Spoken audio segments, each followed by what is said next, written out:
A Chinese man was just arrested in Los Angeles because he was allegedly acting as an agent of the Chinese Communist Party.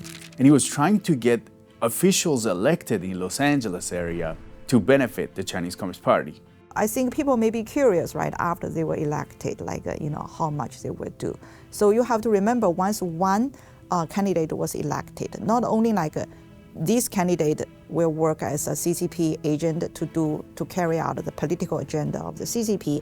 Today, my guest is Dr. Wen Chen, who's a human rights activist and has been observing how the Chinese Communist Party works. She's going to tell us about this story and how it links to other activities that the Chinese Communist Party has across the US. I came to the United States as a very, very brainwashed Chinese student. I remember it was 1995. American friends told me about the Tiananmen massacre in 1989, right? I was so brainwashed at that time. I said, there was no massacre. I said, those students on Tiananmen, they killed the soldiers. Wow. Because that was how brainwashed I was. I'm Tiamat Korami. Welcome to California Insider. Dr. Wen Chen, it's great to have you on. Welcome. Very glad to be here, Siamak. We want to talk to you about an interesting story. There's apparently spies in Los Angeles. You're a human rights activist that have been monitoring the Chinese Communist Party or Chinese government. And there is news broke out a few days ago that there are spies in Los Angeles trying to manipulate public officials. Can you tell us what's happened? So I spent the past several days reading about all these criminal complaints from the Department of Justice website. It's really cool to read about all these details. So basically, December 17th, right? Mike Sun, he's Chinese, his name is Yao Ning Sun. He's a campaign manager for Acadia City Council member in 2022. So he was arrested last week for being a CCP agent. So basically, he is part of this group of CCP agents in San Gabriel, Los Angeles area. And according to the DOJ file, there were about 7 or 8 of them.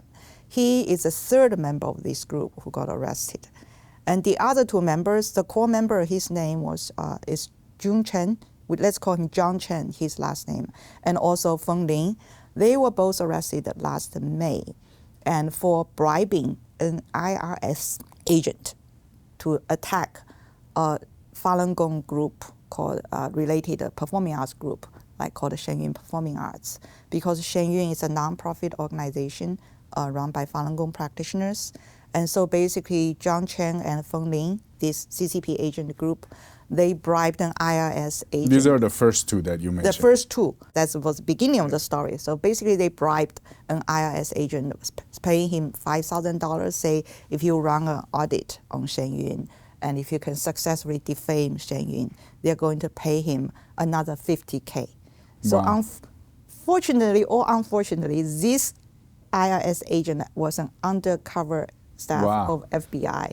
So basically, they were arrested. And these 2 guys, John Chen, the leader, was sentenced to 20 months in prison in November last month. And Feng Ling was sentenced to 16 months in prison. And now Mike Sun in Acadia, right? He's the third member of this group getting arrested. And although they are the same group, but Mike Chen was arrested for being a CCP agent to get elected officials elected, candidates get elected. And obviously they are helping a candidate that was favored by the Chinese government. And all these phone recordings, right, of their conversations indicated they want this candidate to be elected. And they also want to go through this candidate to get to know about more elected officials in the United States and how to influence them about policies towards China, towards Taiwan, et cetera, et cetera. So they're trying to get their own people or the people that are friendly to them elected? Yes, yes. So according to the DOJ file, right, basically in their own words, these agents' own words, they say this candidate is a basic member of our core team. Basically they claim that this candidate is part of their team. And how would they get funding from the Chinese government? How would it work? Yes, if you go to the DOJ document, if you read through that, basically this is how they function, right? These agents, they regularly visit China to give reports, submit proposals, and get funding. And so, for example, it's just like any other research project, right? Like you say how successful they were. So basically, a successful case they reported was to get this candidate elected in 2022. They think this is a huge success in their work, right? And they will get paid to do that? Oh, yeah, of course. And then also they applied fundings to connect with other groups. So basically, this is an interesting quote. So basically, these spy agents, right? They claim that they want to money to get to know, to communicate with a former LA County supervisor. And this is an instruction from their boss in PRC, People's Republic of China. The boss said, we internally are willing to provide the preliminary funding for you to socialize with a former county supervisor, but not a lot at once. It will be enough for meals and the conference. So this is for the former county supervisor. But if you succeed in contacting with the current one, I believe the support will increase. So basically, the People's Republic of China are paying these agents in San Gabriel to have meals and conferences with former elected officials. But if you can meet the current elected officials, the value is more. Yeah, they are going to pay you more. They are going to give more funding to do that. Wow. Yeah. It's like out of a movie. Yeah. And it's just amazing. All of these were recorded, right? You know, they have that phone conversation, maybe from WeChat, like these were all taken by FBI. And you can find all of this on the DOJ website. How much money were they willing to pay for that? Well, the DOJ document did not give the actual number of money for meals and conferences, but you can probably evaluate how much a meal would cost, right? But they did have a sum of money for another project they proposed in April, right? Like April 2023.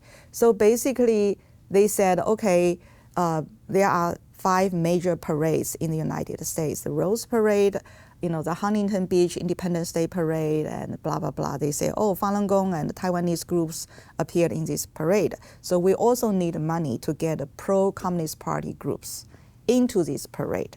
So the proposal, they asked for $80K to form a performing team, or pro-China performing team, to join a parade in Washington, D.C. So basically, like this group of agents, not only that they try to threaten dissidents, they try to influence elected officials, they also run performing arts groups, right? Basically, they want to form a performing art group to go to parades, to perform in local community, to spread messages pro-Communist Party, pro-China. So you mentioned the first case, the first 2, they got indicted because they were actually bribing IRS. Mm-hmm. Why are they going after this performing arts group? Yes, now I want to talk about the performing arts they're doing, right? Like you may wonder what's wrong with dance and music and singing, right? But that is a very big part of the Chinese Communist Party to infiltrate it into the American system, because performing arts, they can spread good words about the Chinese government, right? You see all these Chinese government-sponsored performing arts group coming to Washington, D.C., going to these parades and to praise Communist Party. Like they have pro-Communist Party messages in their lyrics, in their dance, in their performance. So the key message of these performing arts sponsored by the CCP, the Communist China, is to say, oh, China means Communist Party. If you like China, you should like Communist Party. And that is also the opposite to this is Shen Yun's mission. Shen Yun is a performing arts group formed in 2006 in New York. So it's a made in America performing arts group. They're one of our sponsors of the show. Yes, yeah. Yes. And Shen Yun, actually, the most important thing about Shen Yun is that they have dance and music for China before communism. So by watching Shen Yun's show, you will have a clear understanding about how China was before Communist Party came. Like all the ancient Chinese civilization, ancient Chinese stories and culture without the influence, without the distortion of Communist Party. And if you compare Shen Yun to what the Chinese government tried to tell you, you will know immediately what exactly is Chinese culture and what is communism, and what is communism doing to disrupt traditional Chinese culture and turn Chinese culture into a propaganda tool for the Communist Party.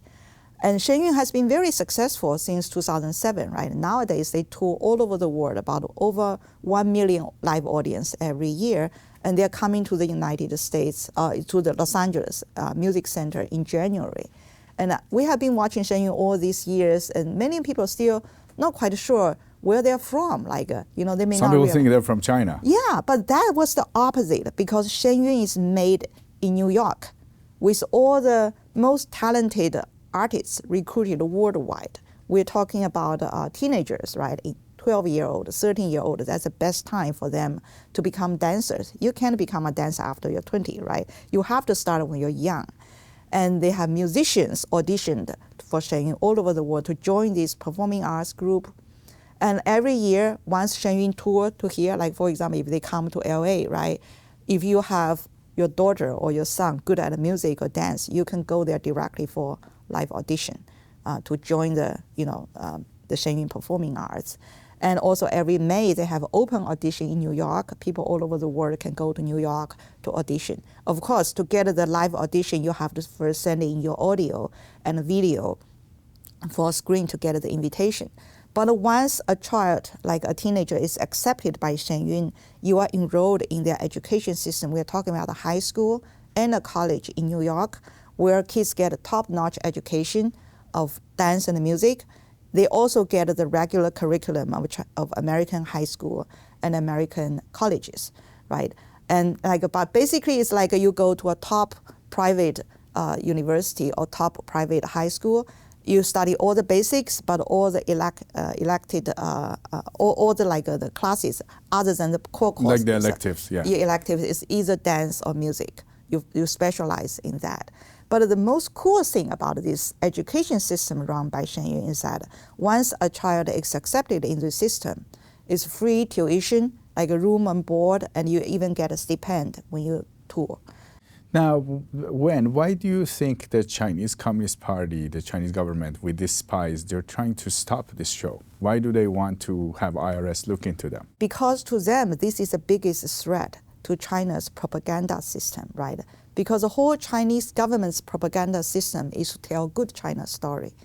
They want you to think that a Communist Party means China. If you're anti-communism, you're anti-China, you're anti-Asian. They don't want you to tell the difference between China and communism. They want to mix the concept. But with Shenyun here showing a beautiful China without communism, it actually breaks all the lies of the CCP. So they don't want to have that. They don't want that. Of course, they don't want. They have been persecuting family members of Shenyun dancers and musicians, and yeah, they are having this, big campaign against Falun Gong, against Shenyun.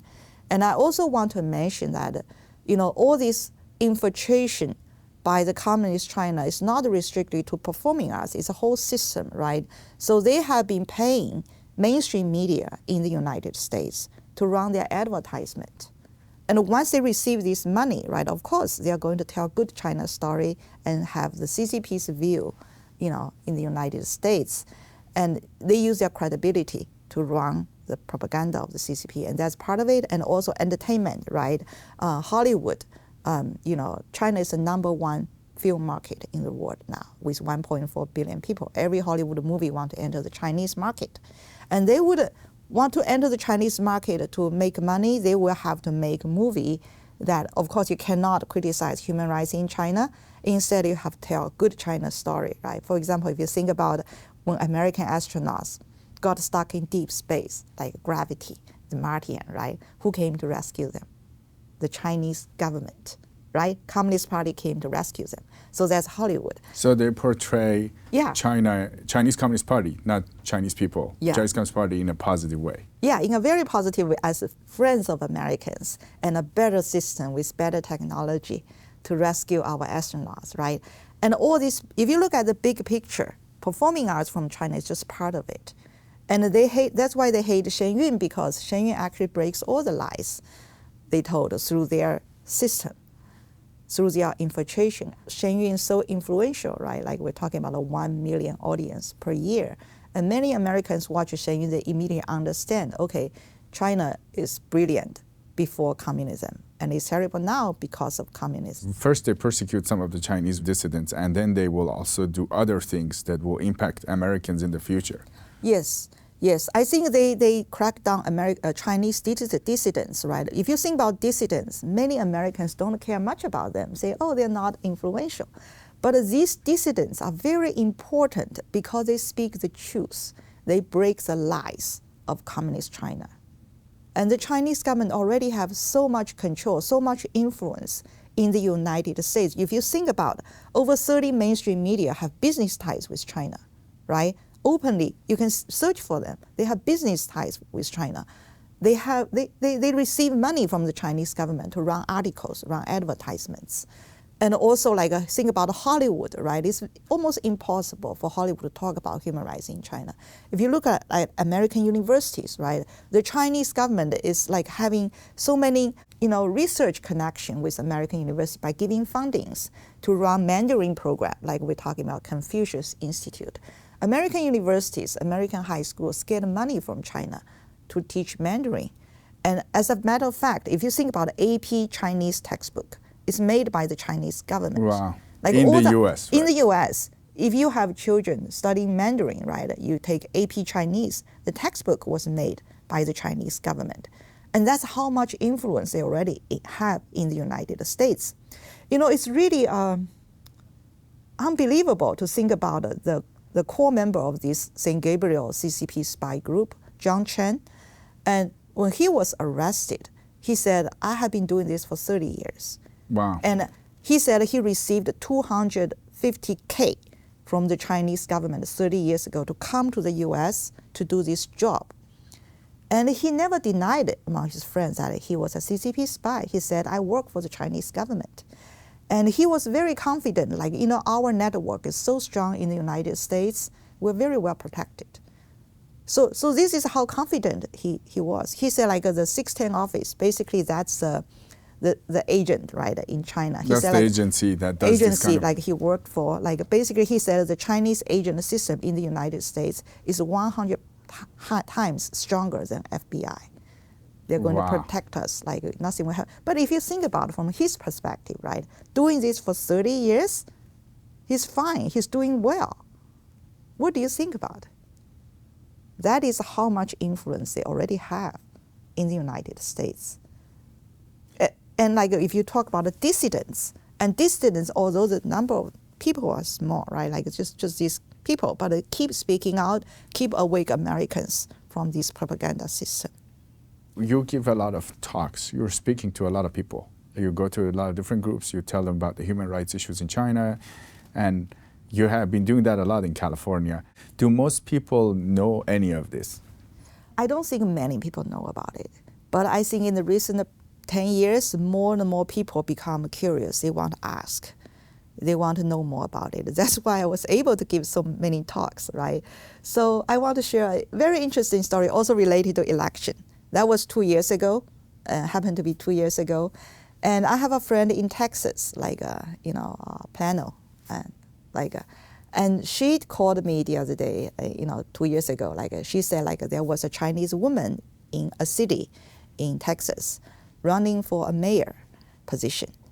And she suspected that this woman was a CCP spy because, she had no other record on public service. All of a sudden, she came to run for the election, and she refused to be interviewed by the Epoch Times, which is a newspaper that the CCP hates.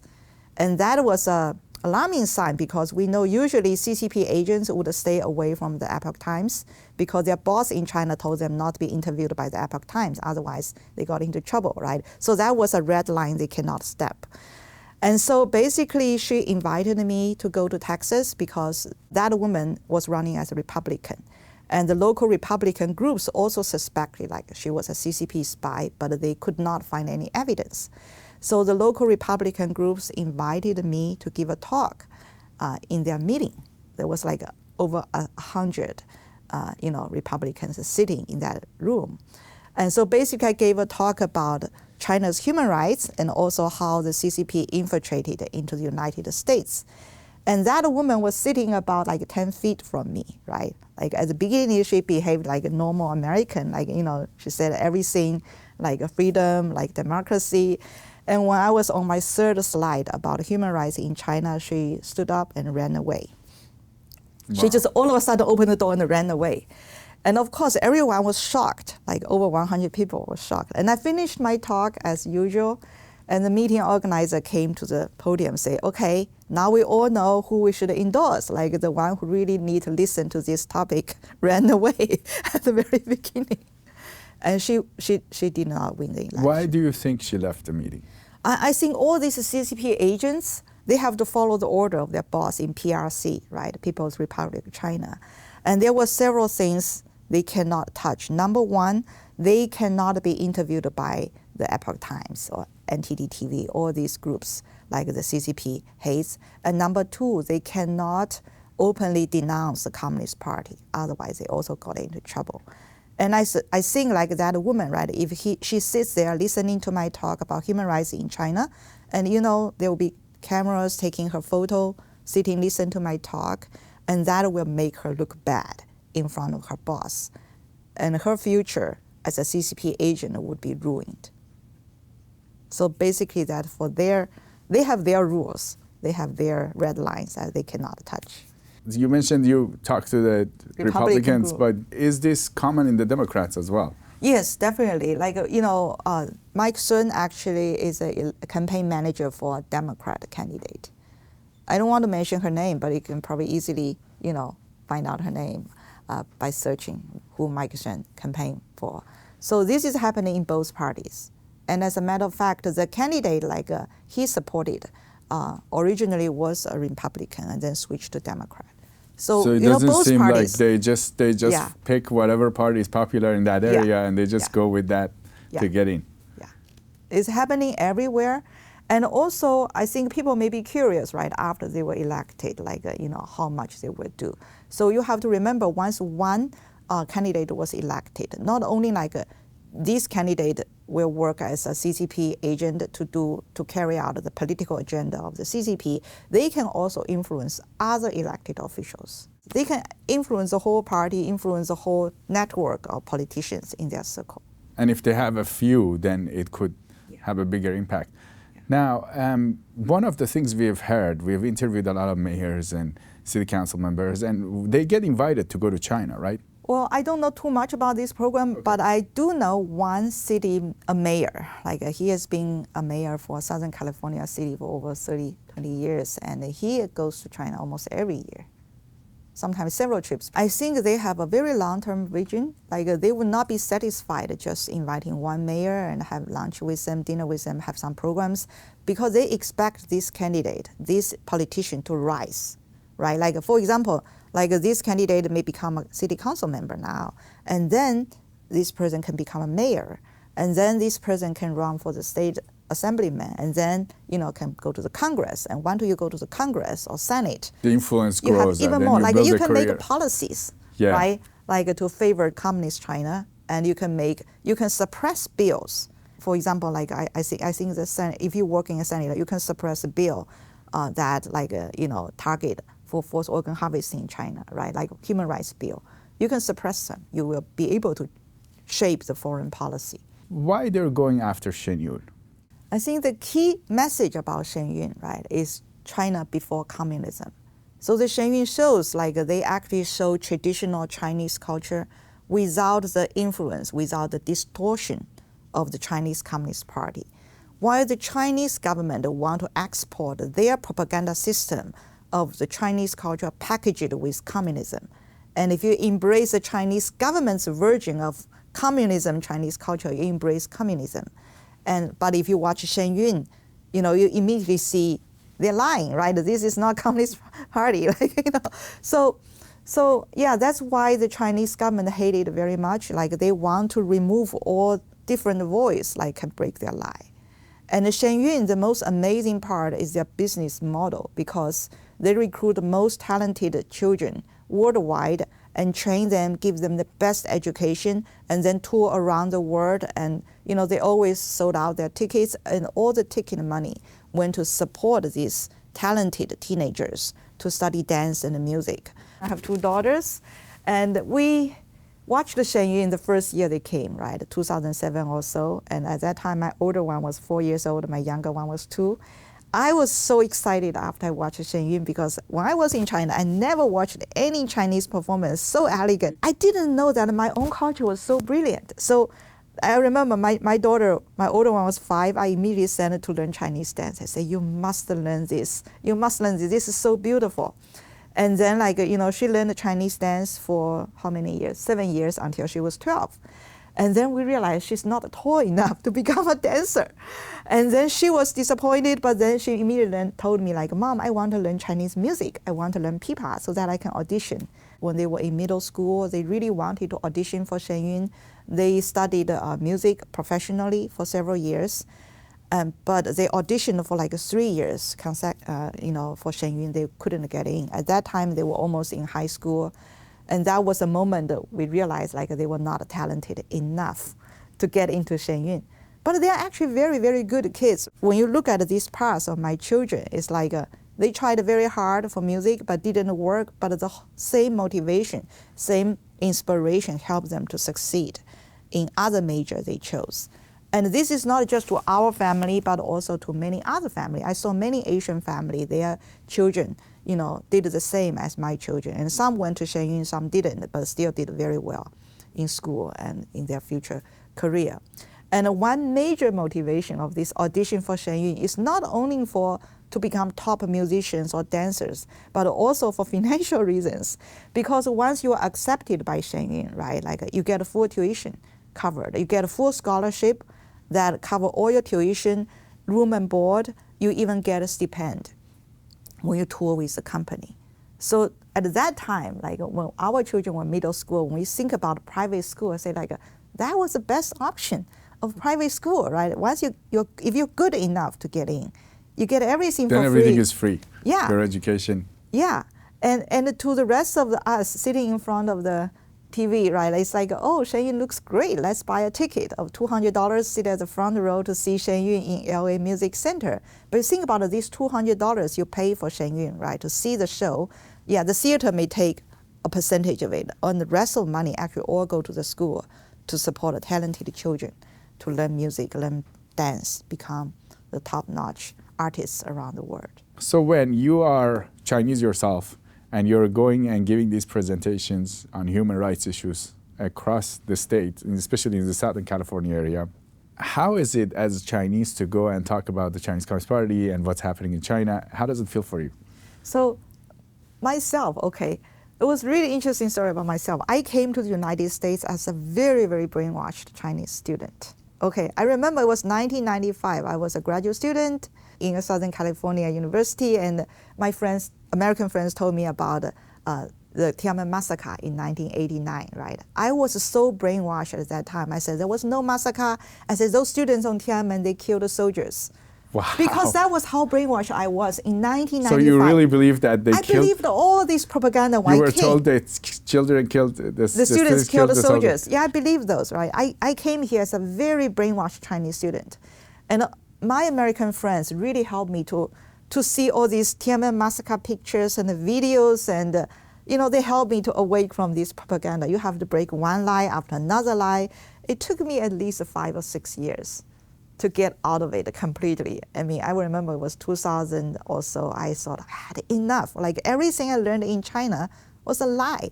Wow. I saw like for the rest of my life, I must do something to stop it, to stop this propaganda from spreading all over the world. And it took me 1 whole year to think about whether I should come to public to speak. Because I know it makes a huge difference for someone who lived the propaganda to speak, right?